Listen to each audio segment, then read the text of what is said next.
From Washington, this is VOA News.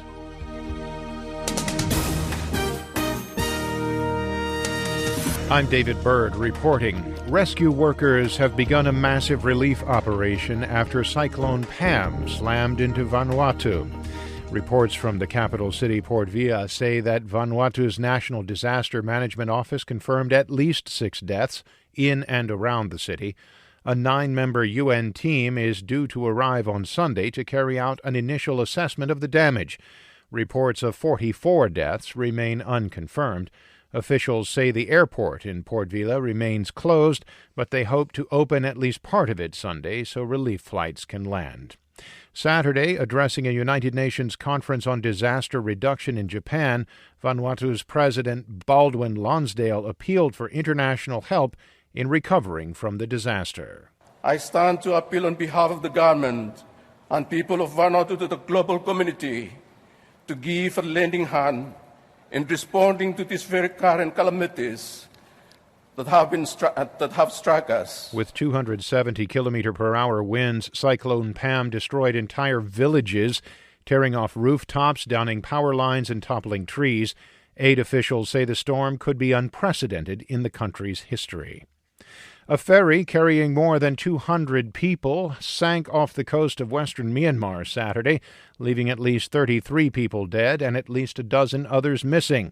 The Ong Takon went down late Friday after encountering high seas on a voyage in western Rakhine State. Authorities said 167 people were rescued, but the rest are believed to have drowned. Local residents say the death toll might be higher because the boat was overloaded. This is VOA News. The Kurdish government in Iraq says it has evidence that Islamic State militants used a chemical weapon against Kurdish Peshmerga forces. The Kurdistan Region Security Council released a statement Saturday alleging that chlorine gas was used in a January suicide bombing in northern Iraq. The January 23rd bombing took place on a road between the Islamic State-held city of Mosul and the Syrian border, according to the statement. A video of the incident shows Kurdish forces firing at a truck that is trailing white smoke behind it. The truck eventually explodes. An official with the Kurdish Council told the Associated Press that dozens of Peshmerga fighters were treated for dizziness, nausea, vomiting, and general weakness after the attack. The statement could not be independently verified. U.S. Secretary of State John Kerry says it is not clear whether the United States and other world powers will be able to reach a deal with Iran on its nuclear program by a March 31st deadline. Speaking Saturday at an international investor conference in the Egyptian resort of Sharm el-Sheikh, Kerry said the purpose of the talks is not to get just any deal, it is to get the right deal. The Secretary of State said one obstacle could be an open letter that 47 Republican U.S. senators sent to Iranian leaders, warning that the next U.S. president could revoke a deal at any time. I can't tell you whether or not we can get a deal or whether we're close.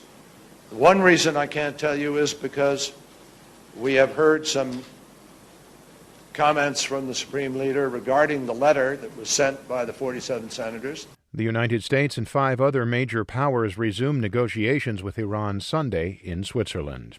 U.S. President Barack Obama has called for support of his Student Aid Bill of Rights to help young people attend and pay for college. In his weekly media address, Mr. Obama said that the Bill of Rights will help ensure access to a quality, affordable education. In America, a higher education cannot be a privilege reserved for only the few. It has to be available to everybody who's willing to work for it. Mr. Obama called a college degree the surest ticket to the middle class, but said just when it's never been more important, a degree has never been more expensive. At least 10 U.S. aid workers who may have been exposed to the Ebola virus in Sierra Leone are being evacuated to the United States. U.S. officials said Saturday the individuals will be housed near the University of Nebraska Medical Center, the National Institutes of Health, or Emory University in Atlanta. All 3 have been used to treat American Ebola patients.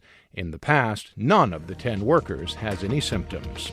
For more, I'm David Byrd in Washington. That's the latest world news from VOA.